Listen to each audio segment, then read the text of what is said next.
Om Swastiastu. Selamat datang di media pembelajaran agama Hindu dan Budi Pekerti bersama saya Niwayan Yudi Antari.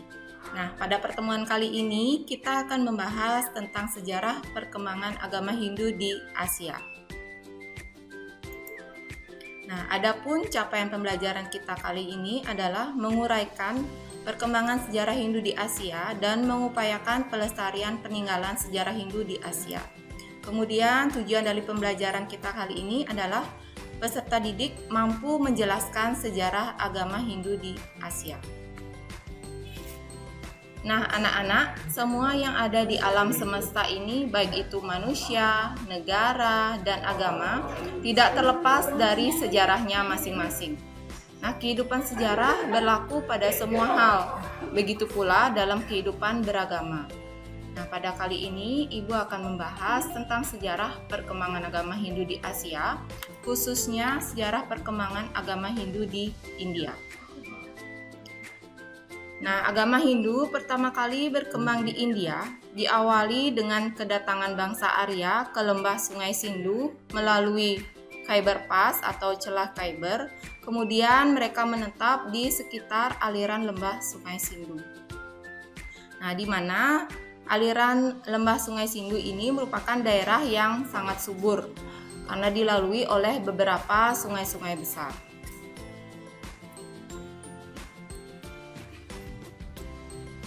Nah, dengan kedatangan bangsa Arya ke lembah Sungai Sindhu, maka terjadilah pertemuan antara bangsa Arya dengan bangsa Dravida selaku penduduk asli Sungai Sindhu. Kemudian terjadilah akulturasi budaya atau percampuran budaya antara bangsa Arya dengan bangsa Dravida. Bangsa Arya dianggap sebagai penyebar agama Weda di India. Nah, bangsa Arya ini menyebut Sindhu sebagai Hindu karena lafalnya tidak terucapkan. Nah, kemudian perkembangan agama Hindu di India itu dibagi menjadi 3 fase, yaitu zaman Weda, zaman Brahmana, dan zaman Upanishad. Nah, zaman Weda. Zaman Weda ini terjadi sekitar tahun 2000 sebelum Masehi sampai 1000 sebelum Masehi. Adapun ciri-ciri dari zaman Weda yaitu turunnya kitab suci Weda, kemudian pengkodifikasian kitab Catur Weda, kemudian masyarakat dikelompokkan menjadi 4 kelompok sesuai dengan keahlian atau profesi yang dimiliki, yaitu kelompok Brahmana, kelompok Waisya, kelompok Ksatria, dan kelompok Sudra.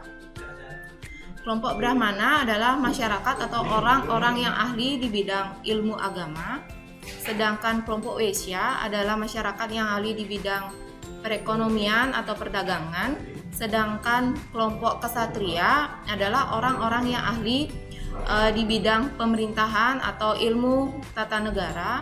Kemudian yang terakhir yaitu kelompok Sudra adalah kaum pekerja kasar atau buruh. Zaman yang kedua yaitu zaman Brahmana terjadi sekitar tahun 1000 sebelum Masehi sampai 300 Masehi. Adapun ciri-ciri dari zaman Brahmana ini adalah kehidupan beragama yang lebih menonjol, terutama pelaksanaan yajnanya. Kemudian fungsi dan peranan Brahmana itu menjadi semakin penting karena pelaksanaan upacara yajna itu harus dilakukan oleh kaum Brahmana.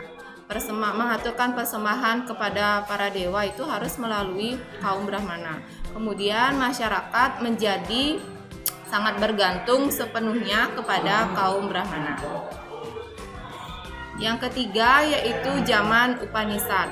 Nah, di zaman Upanishad ini penerapan ajaran tatwa atau filsafat itu sangat menonjol. Nah, pandangan yang menonjol pada zaman Upanishad yaitu ajarannya bersifat monistis dan absolutisme. Jadi segala sesuatunya itu bersumber dari satu asal yaitu Brahman. Kemudian di zaman Upanishad ini juga berkembang 9 aliran filsafat yang dikelompokkan menjadi 2 kelompok besar. Yaitu yang pertama ada kelompok Astike, yang kedua ada kelompok Nastike.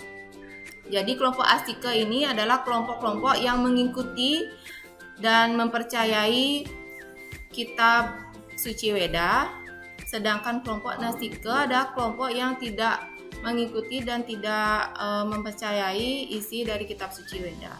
Di kelompok Astika ini ada Samkhya, Yoga, Nyaya, Vaisesika, Mimamsa, dan Vedanta. Sedangkan kelompok Nastika ada 3, yaitu Charvakas, Buddha, dan Jaina.